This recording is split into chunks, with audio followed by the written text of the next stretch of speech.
I'll show you in the quick and easy way how you can autoplay the piano on Roblox.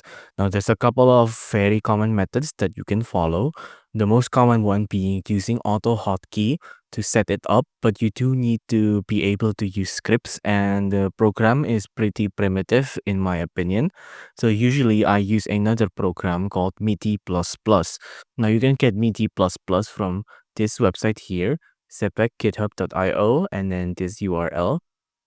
Now, if you want to download MIDI Plus, just click on this big blue download button, download now, and then it'll redirect you onto their GitHub repository. Just scroll down, and you want to find this one, the final zip here. Now, just click on that and wait for it to download just like that. After that, you may install the program. I do have the program installed here. I'm gonna go to the search bar and I'm gonna type in MIDI++, and I'm gonna open MIDI++ just like this.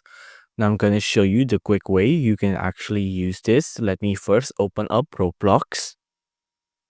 Now once on Roblox, I'm on a game where I can use the piano, right? I'm gonna go to the piano here, and you can see I can press it, right? I can press it with here.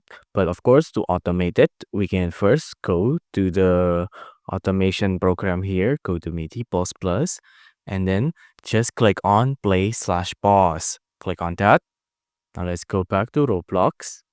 Now you can see I'm not touching it. I'm not touching the computer. I'm not touching my keyboard. And you can see it's playing automatically just like that. If you enjoyed this video, please do consider liking and subscribing.